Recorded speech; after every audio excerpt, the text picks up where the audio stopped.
Olá, sejam bem-vindos ao canal Luiz de Lis. Antes de começar, eu quero partilhar uma frase que eu acredito que seja uma frase de envio, porque ela não veio por acaso no momento que eu recebi, mesmo porque eu nem ia olhar para ela, eu ia jogar lá fora, porque ela estava numa embalagem, uma bala, e eu recebi essa bala, mas eu não tinha um bala. Só que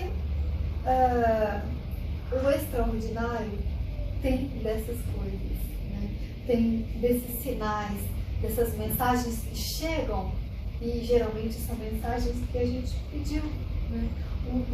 Uma porta, um aviso, algo que te fale, olha, siga em frente ou não, segue outro caminho. E essa mensagem aqui, talvez vai ser importante também para algumas pessoas, por isso que eu vou ler.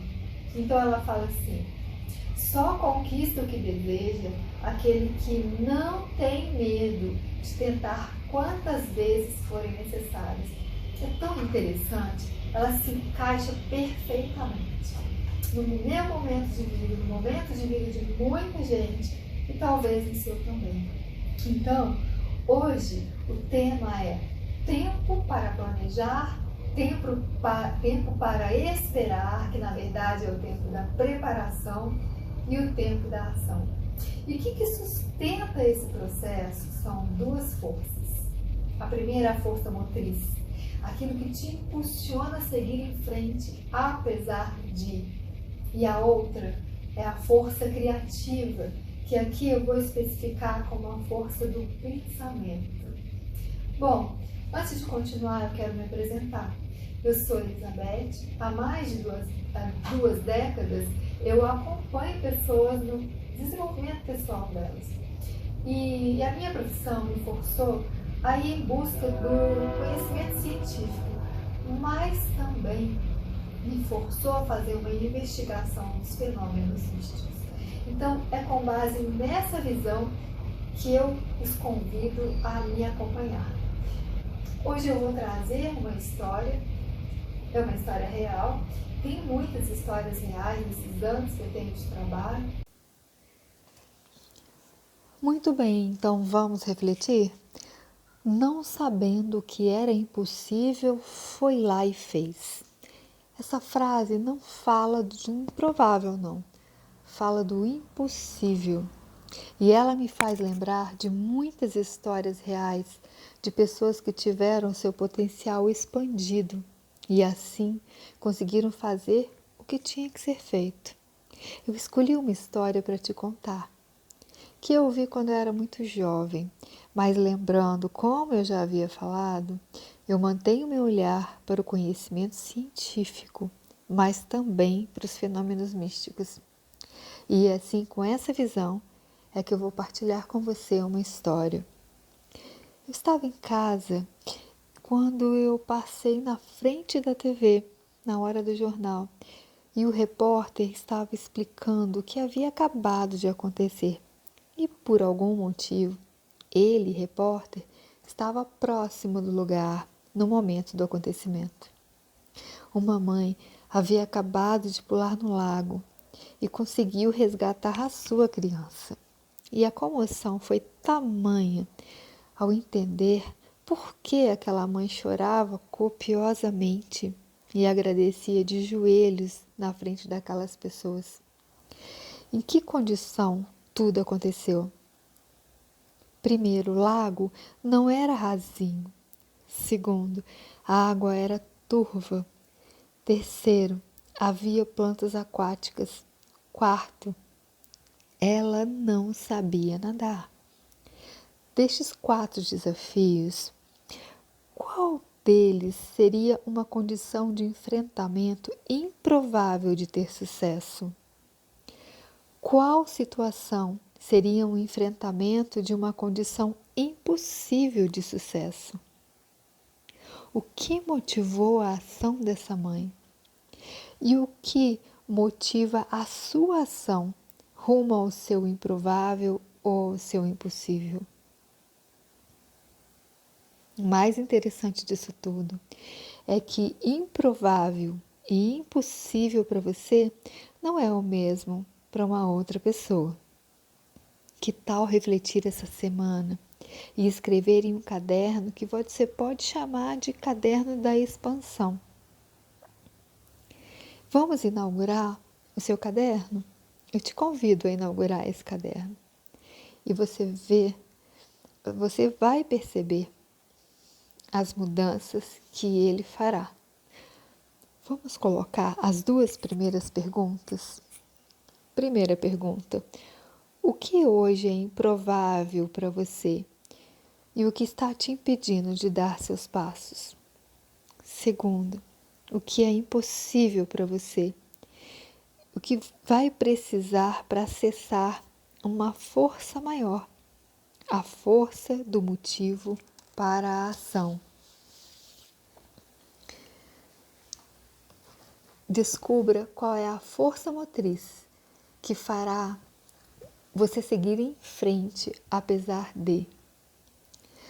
Não sabendo que era impossível, foi lá e fez.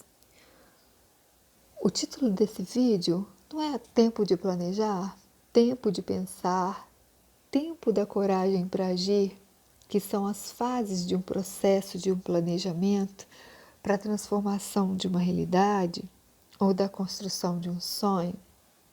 Sim, esse é o caminho. É o caminho mais seguro, é emocionalmente mais inteligente. Mas pode ser que em alguma etapa da vida, que a chamada da coragem para agir chegue antes do esperado ou de você ter cumprido um planejamento.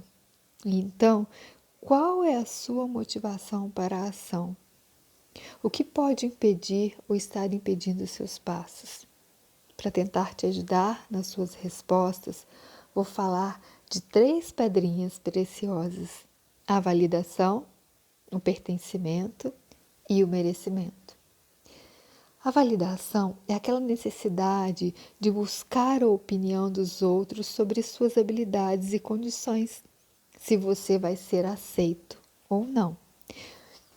E quando acontece o adoecimento da validação?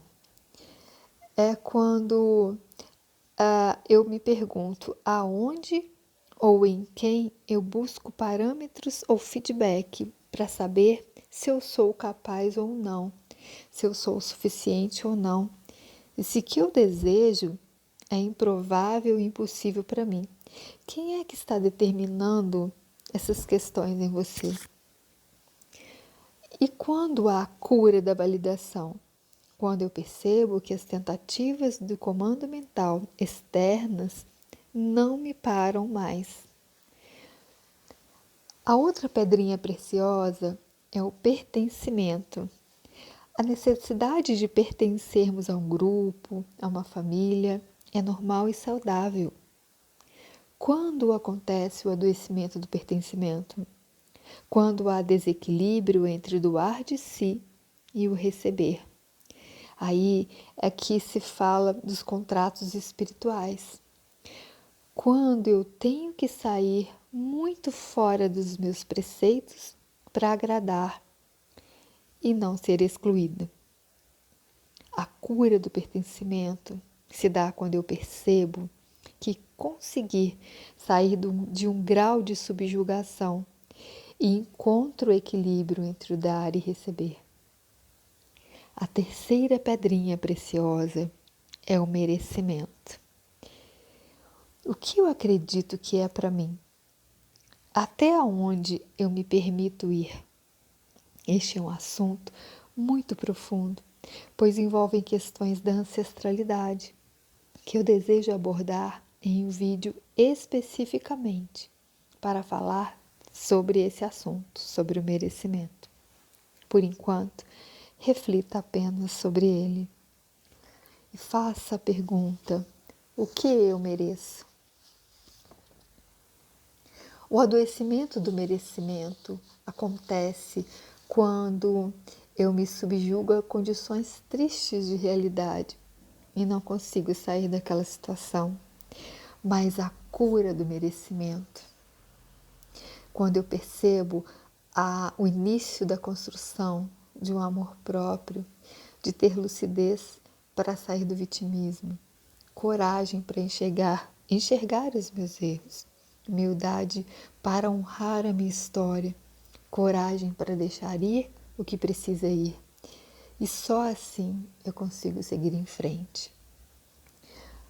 Para terminar essa conversa, vou fazer uma ligação com a história da mãe que pulou no lago, salvou o filho sem saber nadar.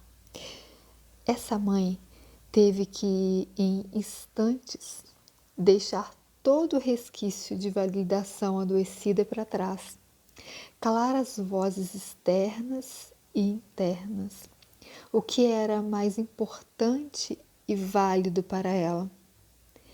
Definir em segundos o que e quem, por direito, pertencia a ela, e partir em busca, e por fim, ter claro na mente e no coração que sim, ela merecia ter seu filho vivo. Te convido então a fazer agora as suas reflexões dentro das suas anotações. Se desejar partilhar aqui, ficarei muito feliz em ler. Para terminar, uma frase importantíssima. À medida que eu acredito que meu potencial pode ser expandido, a questão deixa de ser o que é possível na vida para mim e passa a ser como eu vou fazer isso. Se você ficou até o final e desejar, escreva uma frase. Como vou fazer isso? Assim eu vou saber que você ficou até o final. Muito obrigada e até breve.